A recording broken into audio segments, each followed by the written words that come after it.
दुर्गापूर येथील प्रदूषण कमी करण्यासाठी तातडीने उपाययोजना करा. आमदार सुधीर मुनगंटीवार यांचे वेकोली व महाऔष्णिक विद्युत केंद्राच्या अधिकाऱ्यांना दिले कडक निर्देश. गेल्या काही वर्षांपासून वेकोली, चंद्रपूर क्षेत्र व महाऔष्णिक विद्युत केंद्र संयुक्तरित्या कोल हँडलिंग फ्लॅट चालवत आहे. या परिसरात जवळपास 10,000 नागरिक वास्तव्य करून राहत आहेत. हे नागरिक तिथे होणाऱ्या प्रदूषणामुळे त्रस्त आहेत.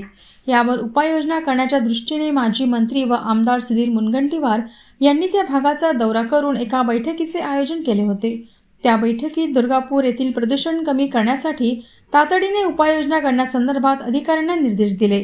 या बैठकीला चंद्रपूर महाऔष्णिक विद्युत केंद्राचे मुख्य अभियंता, राठोड उपमुख्य अभियंता, वेकोलीचे मुख्य महाव्यवस्थापक, प्रदूषण नियंत्रण विभागाचे अधिकारी, भाजपाचे नेते रामपाल सिंग, नामदेव आसुटकर, हनुमान काकडे, वनिता आसुटकर, श्रीनिवास जंगम, अनिल डोंगरे, सरपंच दुर्गापूर व त्या भागातील नागरिक तथा भाजपा कार्यकर्ते उपस्थित होते.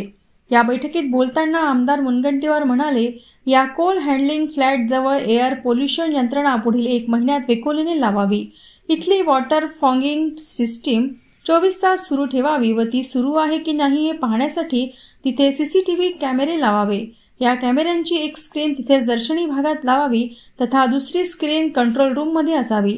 या समस्येचे स्थायी स्वरूपात निराकरण करण्यासाठी सरकारी अधिकारी व पदाधिकारी यांची 7 ते 9 लोकांची समिती बनवावी.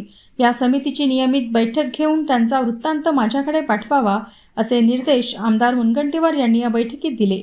या सर्व उपाययोजना तातडीने राबविण्यासाठी अधिकाऱ्यांनी तातडीने पावले उचलावीत, असे निर्देश आमदार मुनगंटीवार यांनी दिले. सर्व अधिकाऱ्यांनी या सूचनांचे पालन करून प्रदूषण कमी करण्यासाठी तातडीने पावले उचलू, असे आश्वासन या बैठकीत दिले. असं होता कामा नये की चंद्रपूरकर जनतेने वीज निर्मितीमध्ये सरकारला सहकार्य करायचं आणि सरकारने मात्र माती खायला मागे ठेवायचं, असं होणार नाही. जर आम्ही मुंबईची चिंता करतो, आम्ही MMRDA साठी 11 लक्ष कोटी रुपये त्या विभागाच्या जनतेला जगायचा अधिकार म्हणून देतो. 11 लक्ष कोटी देताना हे 200-400-500 कोटीची यंत्रणा ही जर देता आली नाही तर मग मात्र गंभीर मामला हा लक्षात येईल.